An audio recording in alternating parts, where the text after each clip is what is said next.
Colman Domingo. Welcome to An Actor Despairs. How are you doing, brother? I'm doing good, man. What am I going to despair about today? Oh, man, it's not much because it means so much to me from the bottom of my heart having you on the show. It's like you're literally history books when it's going to be written. It's going to be you, man. Like everything that you've been able to do in your career, it's just so multifaceted. Dancing, singing, acting, like everything that you've done with your career. It's the thing about acting as an actor myself is that I love being able to see performers excel and justice prevail so I can steal. And I've just watched you for so long now. And Hmm. man, especially I'm coming up on 5 years sober. Your character in Euphoria, particularly the episode that came out, I believe it was December, yours. Um, it hit me in such an existential and iconic and just profound manner, man. It's some Man, of the finest work I've ever seen in my life. thank you so much, man. That meant the world to me. And it was and first of all, thank you for sharing that with me because I think it was the intention with Ali in that special episode was just that. It was to reach people who I knew it truly mattered to. It was less of a performative nature. Yeah. And so it was about lending what you had to tell these simple, heartfelt, complex stories about people who suffer from the disease of addiction. Yeah. So thank you. So I think the remarkable thing about addiction is so many of those lines in there, they're my own thoughts that I thought were so unique Hmm. and special to me. But it's what the universality of this whole thing is. And, even moving back, passing strange, like just the work you do, yeah, you're a hell of a good looking guy, but you're a true character actor in the best sense of the term. I mean, there's nothing you can't handle. And the reoccurring theme on my podcast is the separation between good acting and great acting. And you are one of the most outstanding actors in the world. And I want you to know how much it means to me for you coming on and giving me some of your day to just talk and give back, brother. Oh, Ryan, thank you, brother. That means the world to me. Thank you. Thank you. Uh, if it's cool with you, though, can we start at the beginning? You grew up in Philly, right? I grew up in Philly, West Philly, born and raised, man. Went to high school with Will Smith, went to Overbrook High School, went to Temple University, studied journalism, and then took my first acting class there. And then somehow now it's 30 years later, and I've been doing, doing that. Well, you look 21 to me, brother. So that's amazing. I'm curious, were your parents artists at all? They were not artists. I do believe that my mom was a suppressed artist in a way. I think God, that I didn't grow up with a family that believed, not that we didn't believe, but it wasn't something you went to college and all that for to become an artist. yeah, It was ingrained in my family that you got a good education, hopefully you got a good job with some benefits, and you make a life for yourself. yeah, Being an artist was something a bit more gray and like, unattainable. You felt like other totally. people who could afford to be artists were artists. Yeah. But my mother is funny. I started to notice my mother's gifts at the weirdest times. Like I remember my mother wrote poetry. And so she supported her children to be artists because we're all natural artists. Like my sister is a beautiful poet and my older brother paints, but although he doesn't paint anymore, but he was an excellent painter. Wow. And he drew beautiful with charcoals. And my younger brother does work as a music producer. So we're all artists. That's amazing.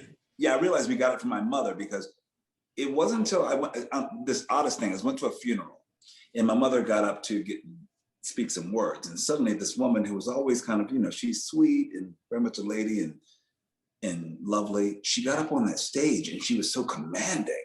And it was as if she was Marion Seldes or Zoe Caldwell. She was like an actress. Yeah. And she had such a handle of language and command. I just thought, whoa, my mother's powerful. Yeah. But it was something that my mother worked at a bank and things like that.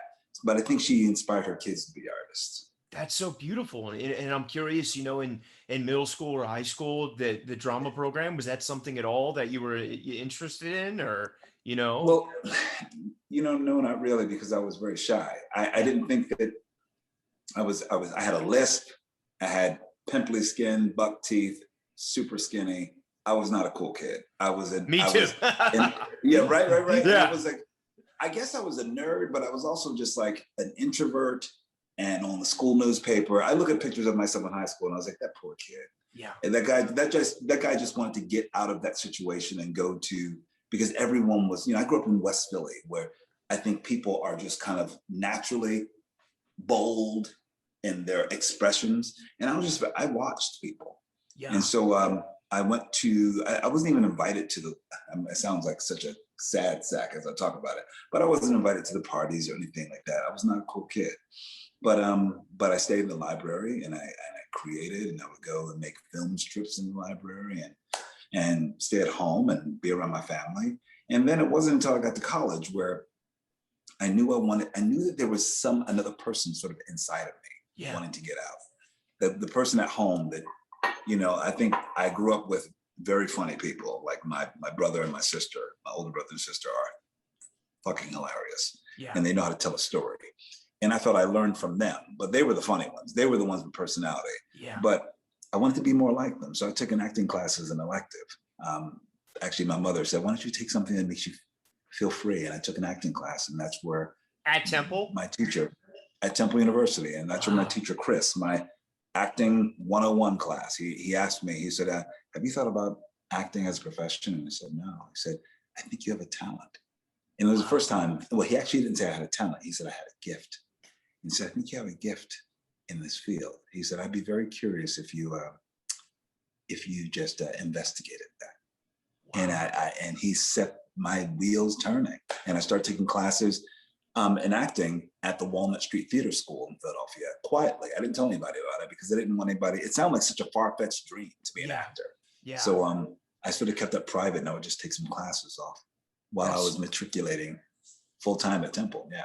That's so beautiful. But it sounds like before you even got there, you kind of did have a relationship to art and being interested in it, not only with your mother, but you said you were doing film strips and, Yeah, I spent all my time in the library, man. So basically at the library, they had all these programs for kids, and I was the one who ate that stuff up.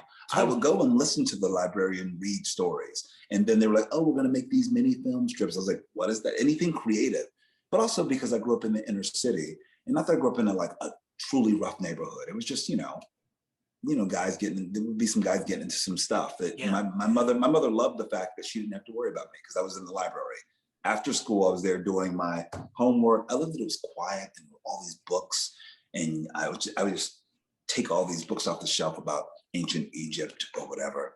And then I eventually, I stayed in bookstores, crazy enough. I stayed not only in the library, but then one of my first jobs was in Barnes & Noble bookstore. No way. Stayed. Yeah, man, I stayed. Books were my friends, man. I was a full nerd. They'll never leave you. And they know never, even still, people come to my house in LA and they realize I don't have a television, but I have books everywhere. Wow. Just because I feel like, if I want to go somewhere, I'll just open up a book. Yeah, escape. And I'm curious, once this drama teacher and you kind of felt this impetus, what did that look like for you at Temple? Was that as far as going to changing your major? Was it to just, doing more plays in the drama program? What did that look like for you? I didn't do any plays in the drama. I did nothing at Temple University that had to do with drama except for that one class. I did everything off campus at Walnut Street Theater School, and I matriculated as a journalism student at Temple University. So that was my major. So I stayed with that. And then when I left Temple University actually about 30 credits shy. So basically a year shy from graduating. And I thought I can go back. My mother was like, you can always go back to school. And I moved to San Francisco actually.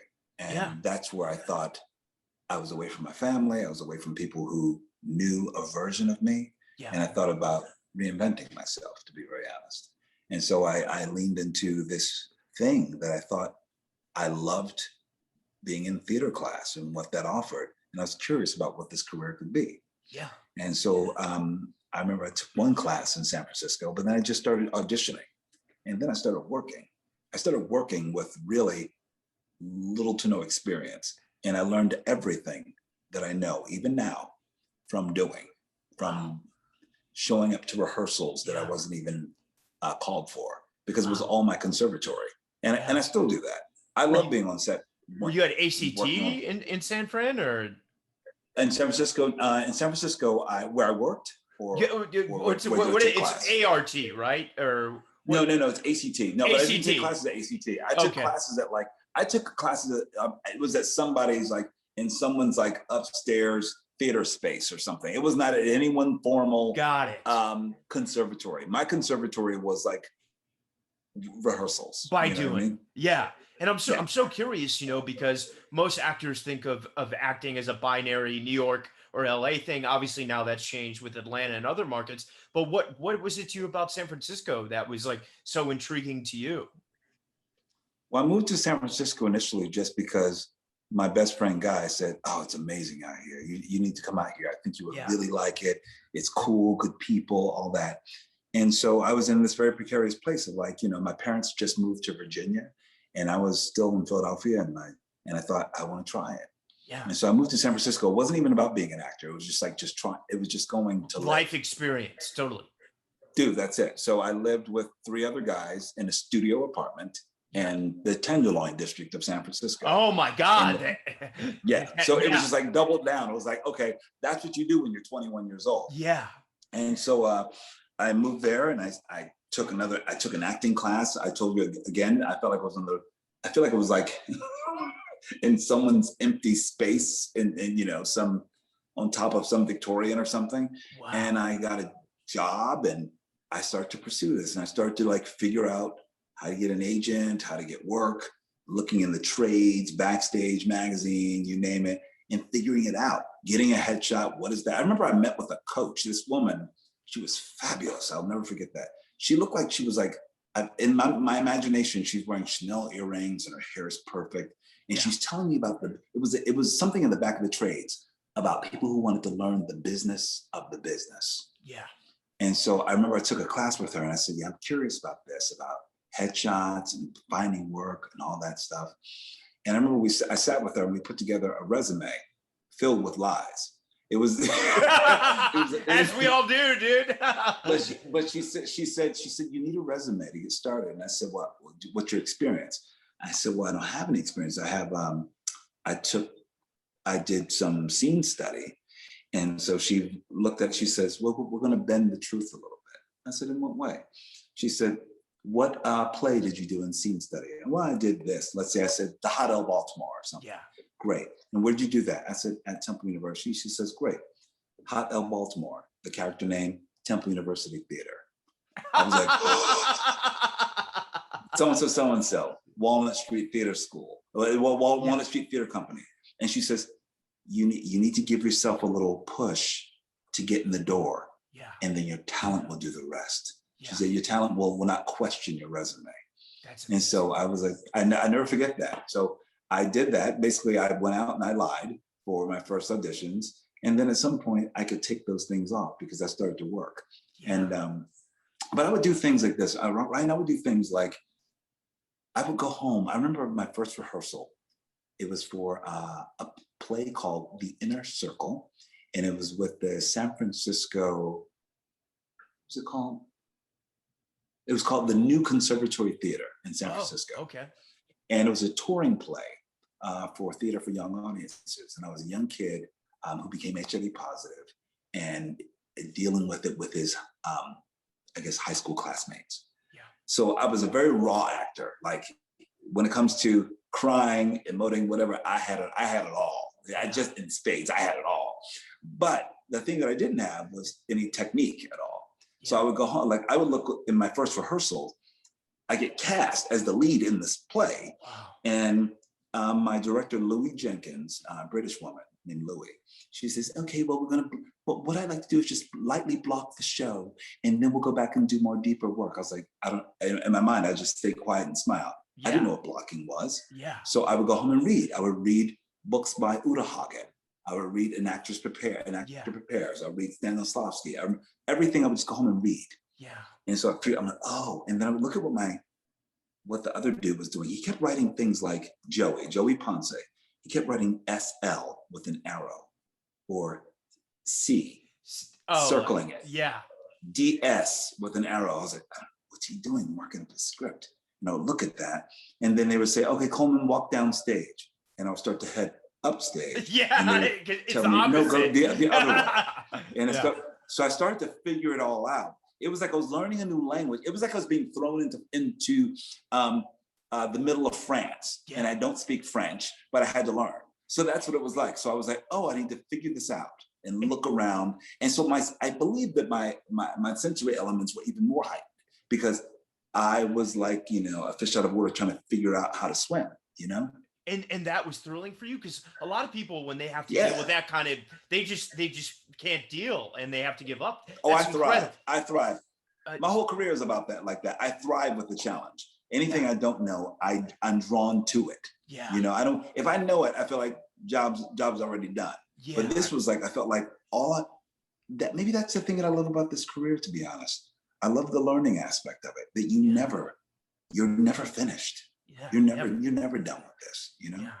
That's so beautiful. And I spoke to a few Bay Area actors, as I spent the past 5 days prepping for this, because it meant so much to me. And I hear there's not many roles you didn't do there, and you really spent a lot of time there. I because of time, there's so much I want to get to.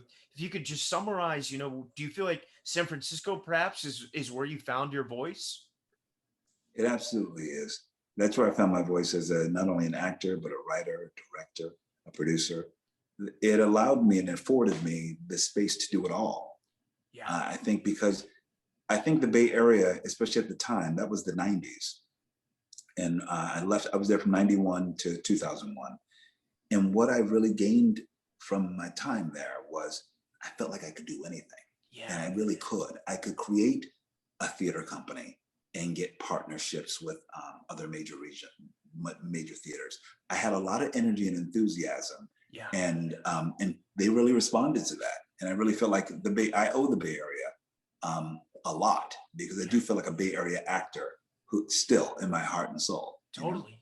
And I'm curious then, in 2001, where do you find yourself mentally and career wise? What was interesting to you? Was it a down move to LA, or was it a cross country move to New York? It was to New York, because I started, maybe I would say 8 years in, I started to think, every time I open up a script, there is a company that did it first, and then another company. Yeah. And then the original productions were there. Yeah. Exactly. And then I do the third or fourth production of it. I wanted to be in the room creating it. I wanted to be in the opening fold. Yeah. And I knew that would have been in New York. I feel like all the artists that I was inspired by, I love the people in the Bay Area, yes, but I was always getting a lot of artists from New York as well, who came to the Bay Area to play with us and work in our sandbox. And they workshop things there, right? Oh yeah, they would workshop things in New York, and then they would in San Francisco, and they would take it to New York. And so I also was working. When I tell you, I worked a lot in the Bay Area. I was that actor that was working I probably did at least 7 productions a year on all the stages, from Berkeley Rep to the Mime Troupe, I taught at the Mime Troupe, but from Berkeley Rep to California Shakespeare Festival, you name it. And I started to get a little hungry, to be honest. I felt that I was actually getting soft, because I could work there.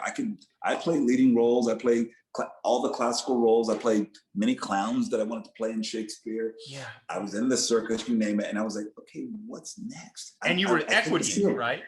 Yeah, exactly. I was an equity actor. Yeah. I did everything that an actor could do and push themselves to do. And it was time to, I think, jump into another sandbox. Yeah. It was time to sort of like say, I did that. Now I can rest on that and work for the rest of my life here. Yeah. Or I can transform and do something else, go to the scarier place, which is starting off at zero again. Yeah. Which is what I did in 2001. I totally relate. So talk to me, moving to, post 9/11 New York, it's a very fraught time in not only American history, but particularly in New York. When you moved here, circumstantially, what was your steps to, find yourself in the theater scene? Did you already have an agent yet that was here? Wow. I didn't have an agent or anything. I didn't have an agent. All I had was a really good resume. I worked with some incredible people in the Bay Area. And I had, there's something on the inside, but I believe that New York was the place for me. By the way, I remember when I was thinking of moving to New York, a couple things happened. And I got to tell you this, because I think it's interesting. One is, I was walking down in the Village, and one of those palm readers was waving to me to come in, and I was like, I'm like such a, I'm always drawn to them, and they Me always too, man. Yeah, right. You too. Yeah, You're so always. open, right? Yeah. So this woman pulls me in. She says, "I've got something to tell you, something you need to know." I was like, "Oh, what?" So of course I paid her whatever the money was, $10 or something. And I said, "What do you see from me?" She says, "What's on your what's a question that you have?" I said, "I'm thinking of leaving the Bay Area." No, I didn't say the Bay Area. I said, I think I'm in the mood for a transition. Yeah. I want to change where I live. Now, I didn't tell her, because I was very specific. I didn't tell her New York or where I was from or anything. Yeah. And she says, she looked at my palm and she says, you need to be here. People are waiting for you to be here. Wow. So you can't let them down. And so I was like, oh, wow. So that stayed with me. I was like, people are waiting for me. I can't let them down. Yeah. So what an amazing thing to hear. Yeah. So I kept that in my mind. And then everything that I was doing, as I was expanding as a director in the Bay Area, and I got a chance to be a part of the Lincoln Center Directors Lab. Yeah. And I think that's in 1999. And I came out here, like really, I think I was doing a show at Cal Shakes. I had right in the middle of rehearsal, I had to come out for 4 days. It was a crazy situation where I was balancing everything, but I knew I needed to do it because it was a prestigious thing. So I fly out to New York, put myself up, did the Lincoln Center Directors Lab, and I could afford to go to one show. Wow. And I was like, what do I want to see? I was like, I'm going to see A Doll's House with Jeanette McTeer. No way. And so I go to the Belasco Theater, and I see it, and I see A Doll's House. Very serendipitous, right? That's where Public Strange or Passing Strange was. Yeah. That's exactly what I was going to tell you. Yeah. So see, I researched you. You did. I have a mezzanine seat, and I'm sitting there, and I'm getting chills thinking about this again. I sat there, and I watched Jeanette McTeer on that stage in that production, and I sat there, and at the end, everyone left, and I was just shaking, and I thought, I've got to come to New York, and I want to be on that stage. Yeah. So I don't know if, and I truly do believe what you put into the universe, what you articulate, it is resonating, it is coming back to you. Because when I realized many years later that I made my Broadway debut in Passing Strange at the Belasco Theater, I thought that was, it was so serendipitous that it, I did a show called Well, but I understudied that. So I always consider my Broadway debut in Passing Strange at the Belasco Theater, the same theater where I said clearly, when I saw Doll's House, I want to be on that stage. I want to move here. And that's amazing. Wild.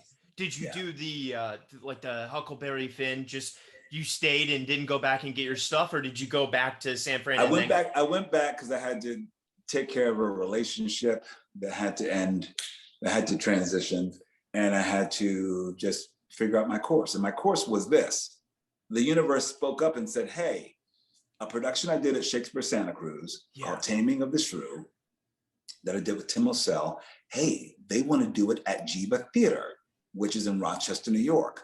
And I thought, wow, well, here's an opportunity to get to New York, because because as a regional theater actor, you know how much weight you can send along. I think it's like 600 pounds of something. So I was like, I can move my belongings to Rochester, New York, and then they have to pay for it to move it to wherever the hell I go. So I go to Rochester to do Taming of the Shrew, and on my days off, I go down to New York to look for an apartment. This is a crazy story. I go to get on Craigslist, and I'm looking for an apartment. I find one. It's actually with this guy, Jim Butts. Now, Jim Butts, I had no idea. This guy worked with my director at Tim O'Sell before. Oh my God. He was a wonderful, wonderful young actor named Jim Butts, who actually happens to be Norbert Leo Butts' younger brother. Yeah. The famed Tony Award-winning Norbert Leo Butts. So we became roommates. Crazy enough, one of my best friends comes to New York, and my best friend still to this day, Ariel Shafir. He moves to New York. I don't know. I'm like, where are you staying? He said, I just found an apartment. I'm moving with this dude. It's at 3122 32nd Street. I said, what? Where? 3122. I said, I live at 3119 32nd Street. Oh He was my like, get God. out of here. So again, the universe was like, I need my bro literally Yeah. next door to me. Totally. So this is divine intervention at this point, you know. I think all of it is divine, man. That's the thing Yeah. that I believe. I believe in magic. I believe in divinity. I believe that things are divine and laid out. You just have to really know that it's there for you. I do believe that. So I moved to New York, had my buddy Ariel next door to me, and I just really just tried. I really, you know, to be honest, like I really just I put that out there. I moved to New York. Things were not easy, of course. You know, I got a bartending job. I was hustling. I didn't have an agent. I was sending things out cold, you know, getting the labels, and putting them on envelopes and sending that out there. But then one of my good friends, this is after about a good year, one of my good friends recommended me to an agent. And I went in there. I knew it was my chance to like just show all that I had. And I remember I did Mercutio from Romeo and Juliet. Oh God, I would pay every penny I have to see you do Mercutio, man. Yeah. I did that, but I did the thing that I guess that I do, that I know that I know. Did you do Queen Mab? I did the Queen Mab speech. Yeah. Oh man, beautiful. But let me tell you, man, the thing that I know about myself, if I don't know anything else, I know that no one will do the work as I do, because I'm that actor who goes into an audition room and I don't treat it like it's an audition. I treat it as if I use whatever's in the room. I use the window, I use the chair, but I don't set it up. I know that I know the text. I know that I know my actions, but then I use what's available. Yeah. And that's what I love to do. So I know that Teresa Wolf, who was with Wolf, she was with another agency before, but she now has her own called Wolf Talent Group. She's the one who saw me for what I did and what I could be. She was the first one in New York. And she said I blew her away, and she knew that I had the goods to make a good career for myself. And together, I believe that we went in shoulder to shoulder to move some mountains. And I started to work little by little and work my first maybe couple of productions. For some reason, I was always in a pair of Speedos or my underwear. You got a great body, brother. You know, especially back then. I didn't realize, I look back now, I'm like, oh, I guess I had a nice body. I didn't realize it. Because I've never been that dude to like think about my body or anything like that. But I was constantly in a show at Manhattan Class Company called Bright Ideas. And suddenly I'm in a Speedo. And then I would do the New York Shakespeare Festival with Liev Schreiber. Next thing you know, I'm in a Speedo. And my agent was like, what is this? I have no idea. But, you know, I guess I believe maybe, especially at that young age, I had the whole package. I was a wily, pun intended, character actor. No pun intended. No pun intended. But I was also willing and open. And I guess there's some attention paid to that, I guess. Huh? Well, talk to me, you know, because I don't want to gloss over it. Can you hear me? Colman, can you hear me? Back. There you go. You're back. Oh, cool. You're back. Yeah, I know you had Time, Space, Around the Fire, and True Crime. Were those San Francisco things that you got? They were San Francisco. So you already had those film credits. Yeah. Any of those film credits that shot, anything that was happening in San Francisco, I would book it. Wow. So True Crime's Clint Eastwood, you know? Yeah. I work with Clint Eastwood, and wildly enough, Francis Fisher, who I eventually directed just a few years ago in Barbecue at the Geffen Playhouse. I thought, isn't it interesting the way the world turns around, where now I'm her director. And it was pretty awesome. I was like, so we love that we began with, I was basically her assistant in True Crime. Yeah. And that's amazing. So then when you get here and you're doing those, you know, Shakespeare with Liev and things like that, you know, at this point, is it an equal balance of theater auditions with film and TV? You know what? Because it's mostly theater. It's mostly theater. And then what television that was, now we have to go back and remember, it was like the early 2000s. Law and Order, right? That was about it. Yeah, it was Law and Order. There were some other things, but Oz, maybe, you know. But the funny thing is, I was never considered for Oz or The Wire or anything like that. Now, honestly, really? I can tell you and be very candid about it. I think that they didn't think that I was that type of urban actor in some way, to be very honest. I was like, why am I never getting auditions for this? Yeah. I think the casting directors had an idea of me, and they thought that whatever it is that I give off, Yeah. Whatever it is, and I'll just say it, the industry believes that they're like, oh, he doesn't feel authentically from the streets or the inner city. I'm like, but I'm from the inner city. This is Yeah. what the inner city sounds like, looks like, moves like, but it wasn't in their stock. And the show even takes place in Philly at some time, so that's just so fraudulent. I had, when I tell you, 0 auditions for those. 0. Oh, that kills Isn't me. it wild?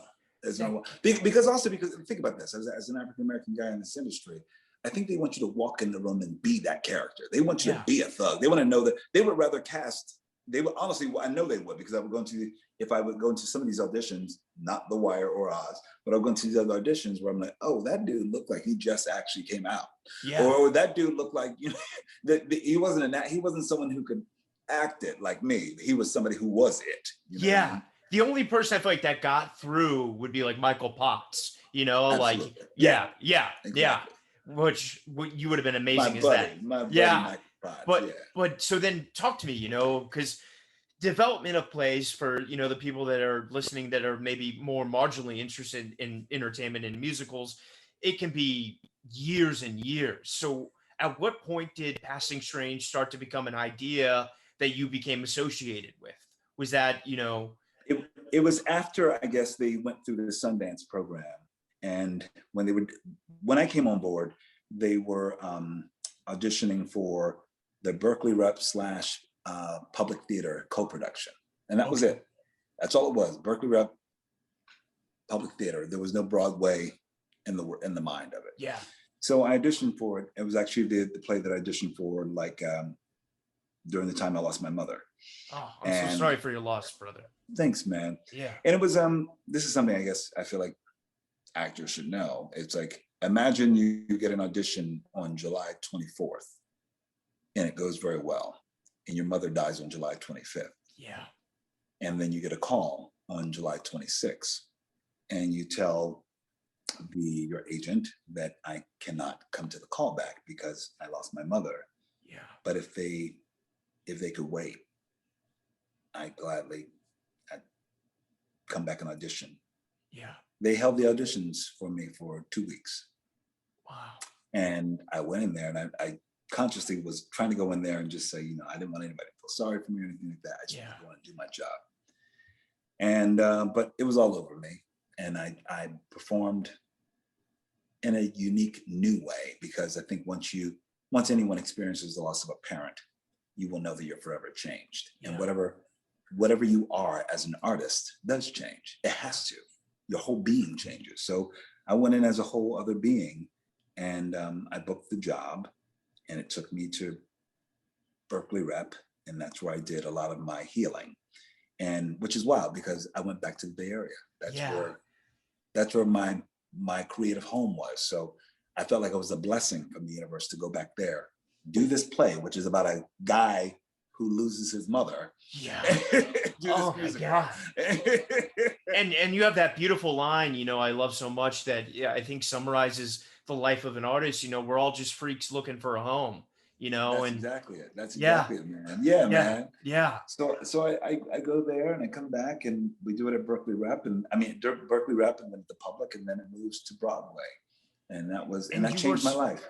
You're so incredible in that. I mean, I remember, I didn't get to see it live, but I remember watching Spike's version and just seeing you sweat. It was like, almost like, don't freak out but it was just like, God, if I could drink that energy, you know what I mean? Like, God, you're amazing in that, man. Like some sweat sometimes. Yeah, please do, brother.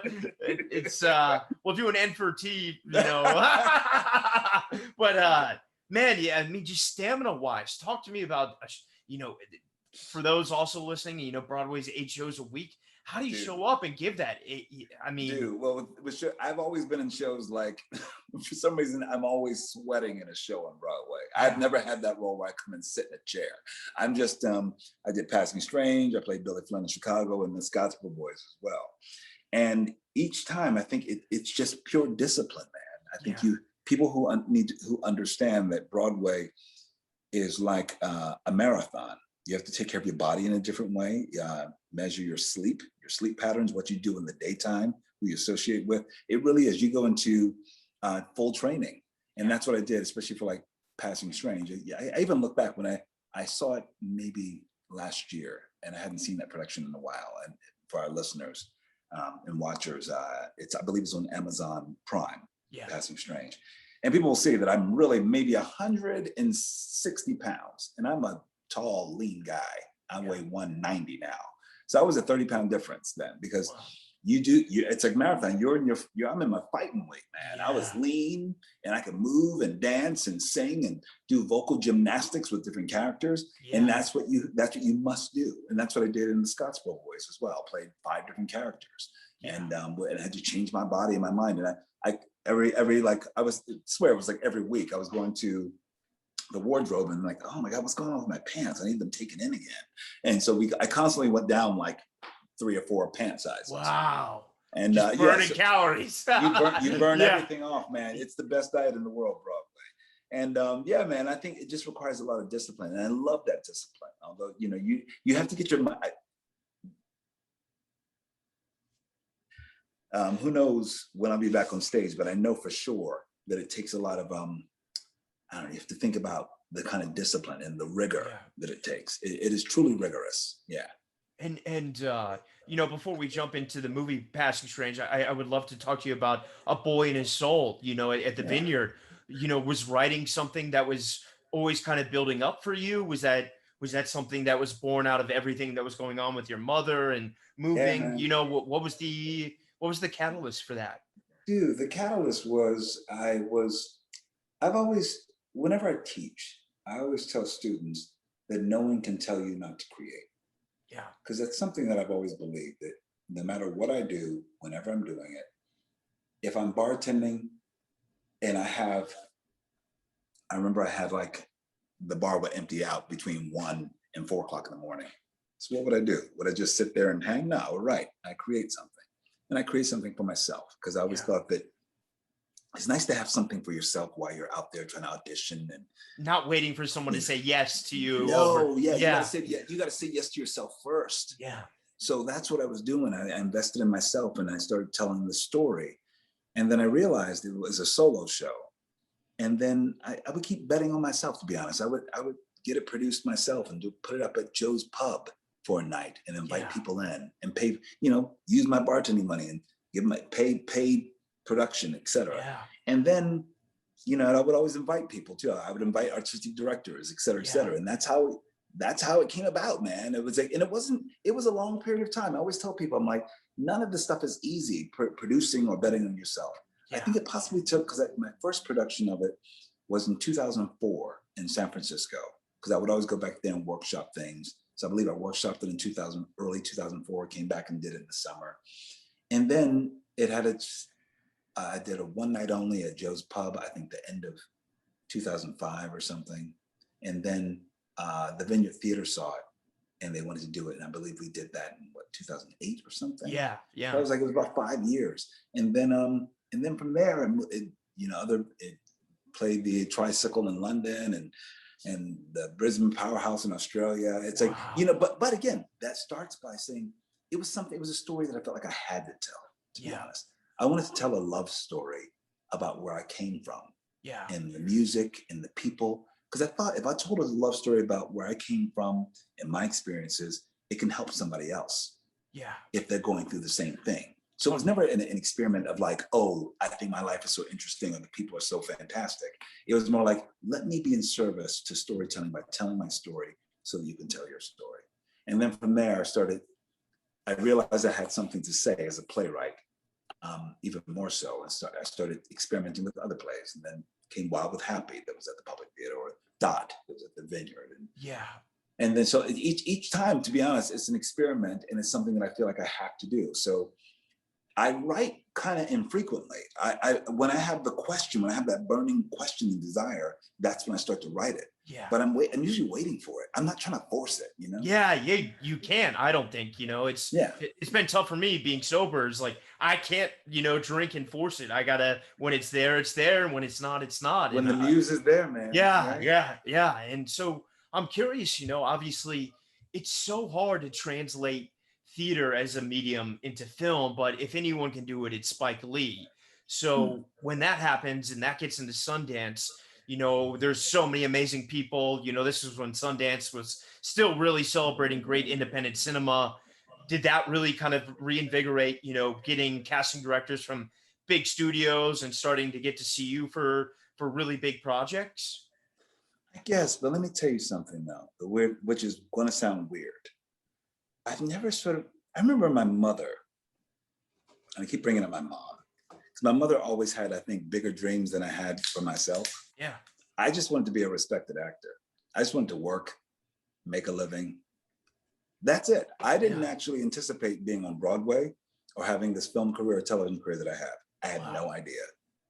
Really, it's always one foot in front of the other. I was like, I just want to be a respected actor. I want to be in rooms where I feel respected. I want to do some really cool work and interesting work and be in service to the work. That's it. Yeah. So the people who, like, even my students, when I teach, they're like, I want to be on Broadway. I want to have a series regular. I never thought about shit like that. Yeah. I never thought about being a series regular. I was just like, I want to work. I want to work. Yeah. I want to work, and whatever that looks like. And so I think because I've been in service to the work, that's what's happened. So anything that's been a byproduct of, like, a production, a film, casting director's eyes on me, director's eyes, I always thought it because of the work. I feel like a lot of the relationships that I have now still is because of my service to the work. I remember, like, people, like, any Broadway show that I did, like Passing Strange or Scottsboro Boys. I remember Lee Daniels came and saw Scottsboro Boys like 7 times. Wow. And each time we would talk after, he bought David Oyelowo after, and that's where he and I first met. And that's where the butler started kind of being. I think so. Yeah. I feel like it's all born from being in service to the work, and then, like, trusting that maybe that's it. I just trust that the universe will take care of itself. That it will take care of everything in some way. All I have to know is that it's about the work. It's about that commitment. It's about being passionate about what I do, and people will see it, I think. Yeah.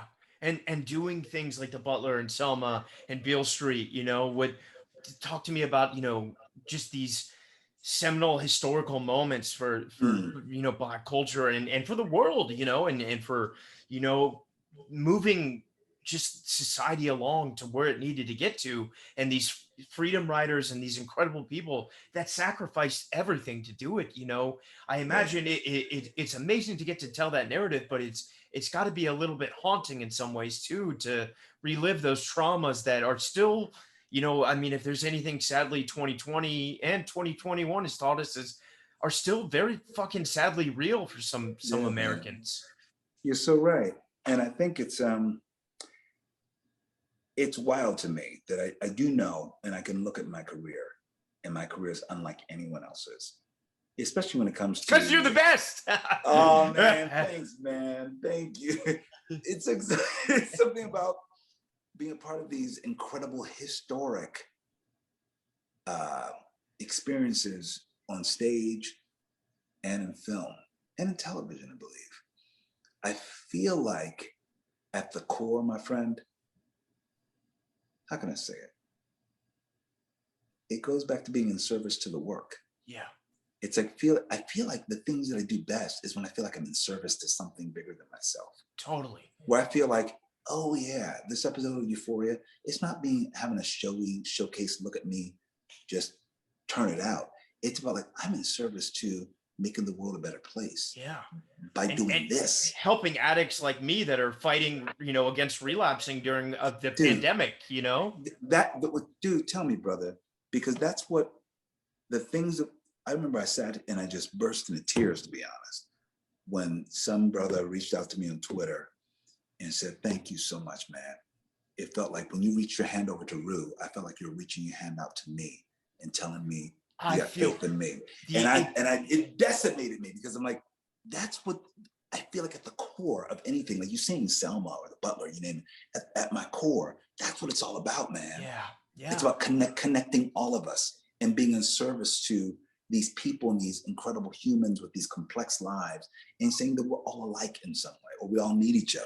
So that's why I think that I'm drawn to this work, and the work sort of calls on me. I'm never sort of handed fluff, weird roles. I think people stay away from me for that stuff. They hand me things like The Butler or Selma or Yeah. Birth of a Nation. Because you know you're what I mean? incredible, and there's no one else Thank that can bring the truth to that the way that you do. It's Thank you, man. you're a master, and I'm curious.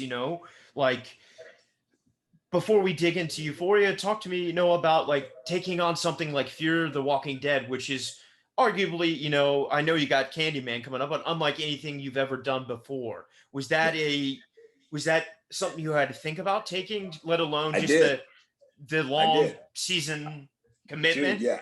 I was offered on the same day, I was offered to do Baz Luhrmann's The Get Down. Oh God, yeah. And I was also offered to do Fear the Walking Dead. And I had to make a choice. I couldn't do both. And the Baz Luhrmann of it, that all seemed, I met with Baz, we walked around, saw the storyboards, everything about it was like, this is awesome. I love his mind as a storyteller. It's shot in New York. And I thought that made sense. That was when I lived in New York. But then there was this other thing, Fear the Walking Dead, that I had no idea about the genre, about the fan base of The Walking Dead. I didn't know anything. All I knew was what was on the page, which was an incredible character that I hadn't read before in television. And I thought, he's complex and interesting and a con man and all that. I'm like, whoa, what a trick to play that. And so I went for the thing that scared me. I thought I could go to the thing that seems to make sense, or I can do this other thing. And then as I investigated this other thing, Fear the Walking Dead and the whole Walking Dead franchise, I just realized it's really about people trying to become their better selves and fight this enemy together. It's about humanity. It's about who we are. It's really holding up a mirror to society, especially at moments like the pandemic when you're like, oh, this is real. Where literally real. The realest part is like, whoa. So we've been exploring what happens to people and who do they become when they're fighting this threat together. It's not about the threat. It's about the human beings. That's what the show's about. And then so the moment the pandemic happened, I'm like, yes, that's exactly what this is. It wasn't about the virus. It's about the people. Totally. The people can't come together. And that's exactly what it's about. So that's why I love being a part of this whole Walking Dead universe, and I've been able to direct episodes and keep growing as an artist. And talk to me about that, because you're the first one of anyone on The Walking Dead to be able to direct an episode. I mean, that's a coup, brother. I mean, AMC, thanks, and they gave you a development deal. Man. Man. What's been so great is like, me, it's like, again, I think I'm a builder at the end of the day. I like to build, whether it's worlds, I like to build relationships, and I think that that's what I've built with when it comes to AMC. I know for sure, Gail Ann Hurd, the legendary producer, I took her to see my production of Barbecue, I believe, at the Geffen. And she looks at me at the very end of it and she says, you should direct the television. I was like, oh, thank you. Like what? She said, she's director on our show. I was like, okay, let's see.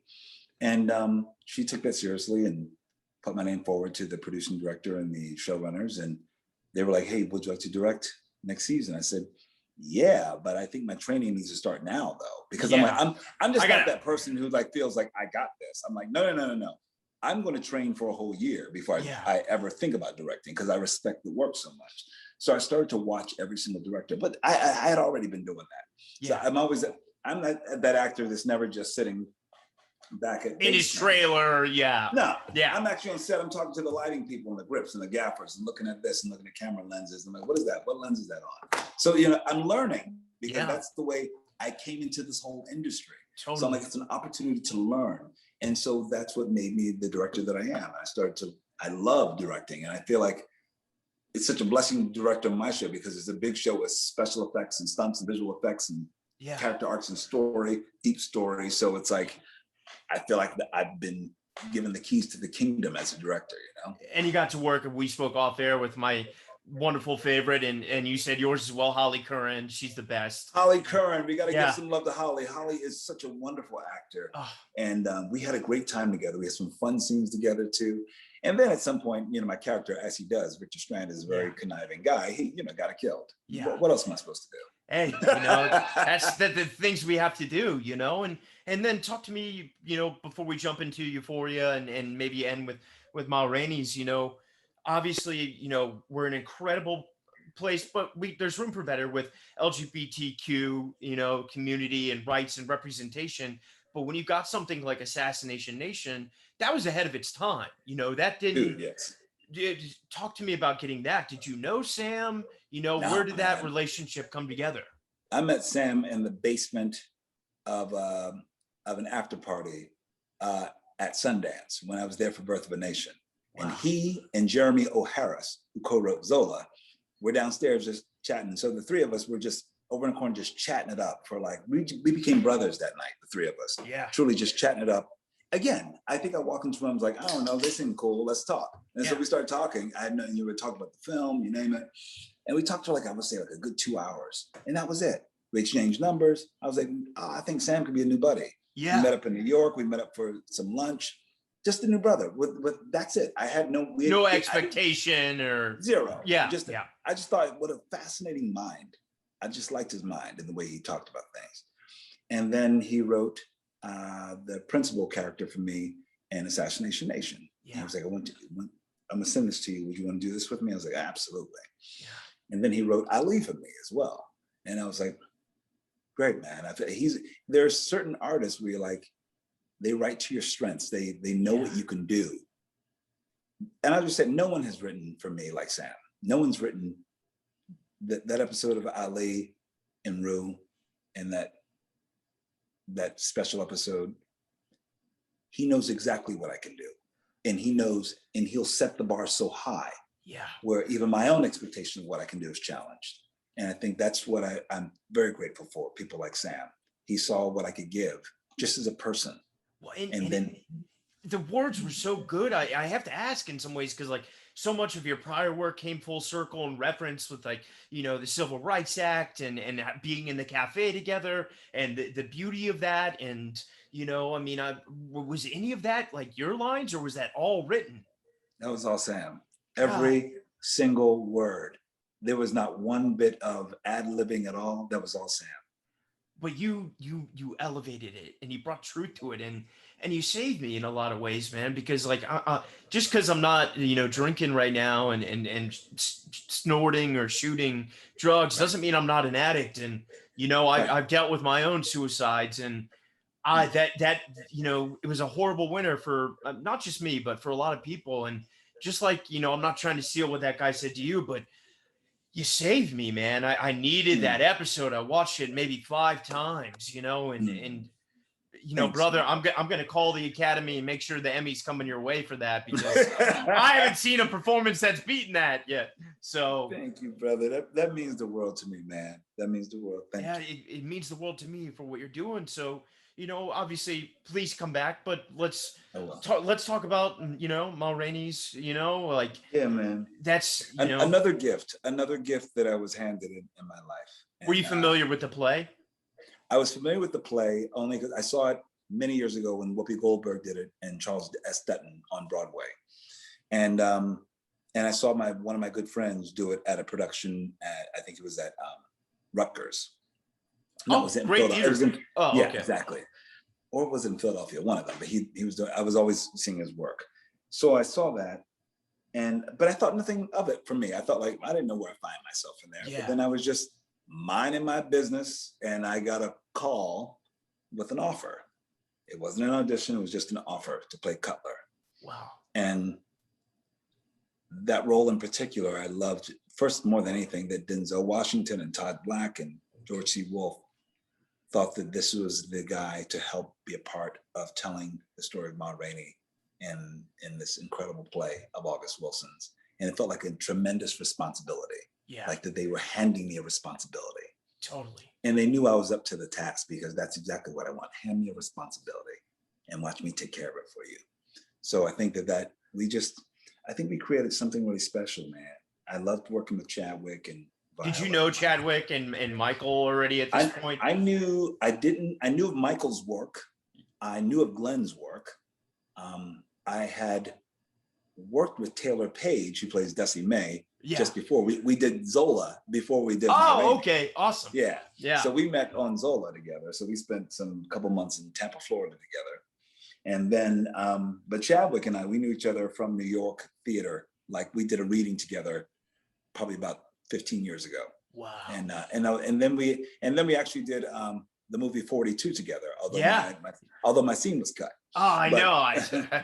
What a bummer. But it's somewhere in someone's archives, and it'll come out when I'm old and gray or something. I'm sure, Yeah. that scene. But But it was but we were dying to work together because we really loved the way we each other worked. and because it's a play and it's so, it's written very specifically, did you guys rehearse it Yeah, we rehearsed for 2 whole weeks. We had 2 weeks of rehearsal, which is rare for any film. We had instructors teaching us our instruments, but like George C. Wolfe would say, he cast a group of overachievers, and so everyone went.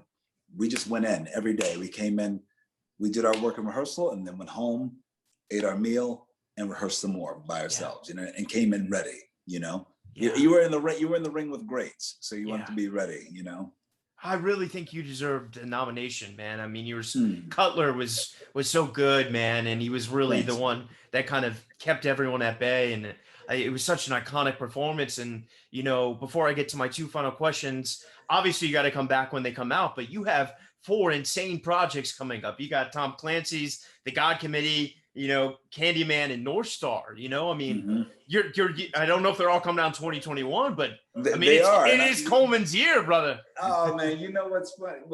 First of all, again, thank you so much for what you just said.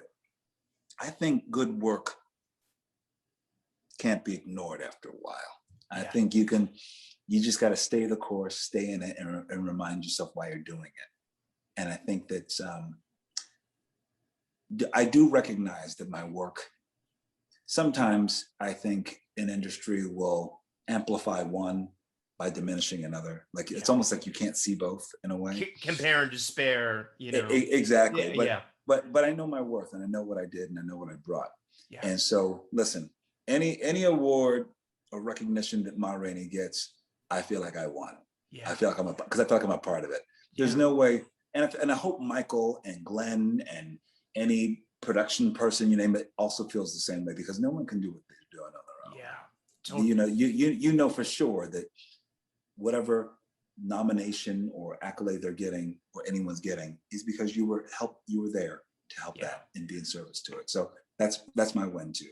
That's amazing. Well, 2 final questions. Sure. We've touched on it. The pandemic has been tough for everyone, not just artists, but artists were really struggling.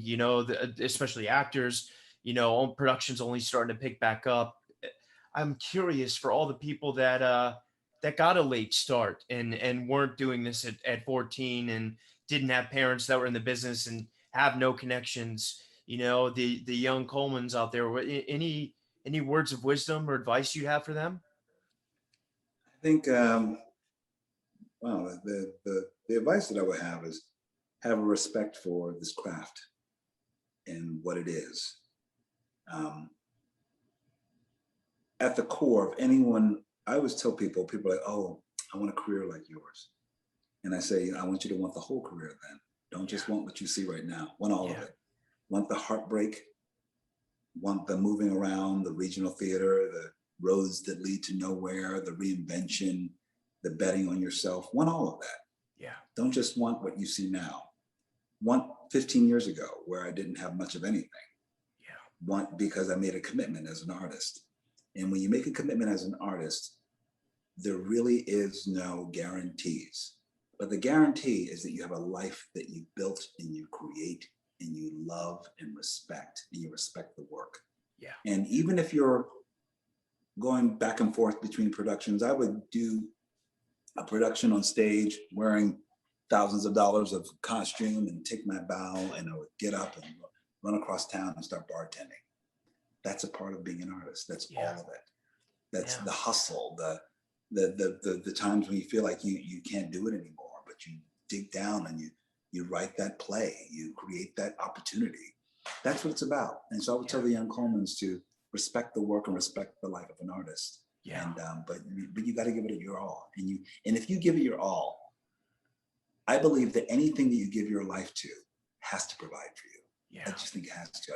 I think it's a universal thing. I do really believe that it's something scientific. It's scientific in a way that it does provide. I'm witness to that. I bear witness to it, truly. I fully believe in that. And last question. Like I kind of going back to what I said, through all this and theaters being dark, what's kept you, Coleman, inspired, during these dark times? We just are You know, hearing about another killing today in Minnesota. It's just been, very, very, very dark time in America, and at times it it, feels hopeless. it does feel hopeless, but I tell you, and this is for anyone who's listening today, I think that I know for sure that the revolution requires joy Yeah. to remind yourself what you're fighting for. Yeah, but you need that fight. You need to try to help burn it all down and change the systems and make sure things are working for everybody. But you also need to have a dance party at Friday night by yourself, Yeah. and to remember that you can move, that you have a body, that you have breath, that you have health. You need to go into the garden like I have been. My whole garden is a whole other situation. Within 1 year, if you saw pictures of my garden last year to this year, Oh, you see really? what I mean. But I realized I was in there, and I know for sure I was in there building and making sure that I can actually grow something, that I can take dirt and take the shit that we're given, and I can transform it. I can transform my rage. I can transform anything that I feel into growing a plant, growing a garden. So that's been really helpful to me, to be very honest. And I think it restores my soul, because you need that. I tell my friends, some of my friends who are just constantly watching the news and angry and internalizing, yo, that's going to make you sick, man. Yeah. I barely watch the news. Same. I watch the news. I give myself a half hour, maybe every 3 days of news. Wow. I don't digest it as it's coming out, because I feel like I will never get off that cycle. Yeah. Like I was for I think 4 years. Yeah. I was constantly there. I'm like, I'm not there anymore. People are like, you see what happened today? Unfortunately, I didn't even know what happened, that horrible shooting in Atlanta with those Asian women. I didn't know that happened until 3 days later. Wow. Because it's hard to absorb that stuff on the daily, because there's so much horror and in it's this world. Constant in America, So you just have to know when you can take it. When you're like, what's going on? I don't know exactly what's going on, but when I'm ready to actually handle it, I can handle it. Because then I want to handle it and be useful with it. What can I do?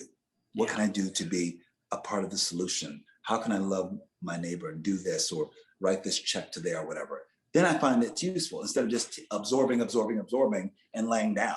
Yeah. You know what I mean? So totally. That's what I do. And that's what I'm doing. And I'm sticking to it, hopefully for a while. Right now it seems to be working, because I do know that I'm happy, I'm joyful, I'm hopeful. And you got Coleman's brunch party, which is a great thing that we all need right now. Yeah, man, I got brunch going on. I create within it. Like, even during the pandemic, I created a bottomless brunch at Colman's, because I was like, hey, there's something to connect us all, and keep you gotta keep going. Yeah. You gotta keep going. I need that. Colman Domingo, this has been one of the greatest honors of my life. Please, brother, come back when it's the next project this year later on, and let's dig into it. I have so much respect and love for you, and everything you've done for me and for all the others actors out there. It's just you got a shot at immortality. Everything that you've done, man. It's gonna forever live in our minds, and the best is yet to come. I appreciate it. I feel that way too, Ryan. And I want to also say thank you for all that you're doing. Thanks for the way you're connecting people, the way you're inspiring people. Thank you for being in service to the work. Yeah. In whatever shape and form it is. I appreciate you for doing what you're doing. And I hope we get a chance to work together someday. Maybe I know we will. You can kill me on The Walking Dead. I'll kill you. Yeah. I'll kill you at some point. All right. Amazing, brother. Tell much Holly love. I plan on killing you next. We'll figure it out. All right.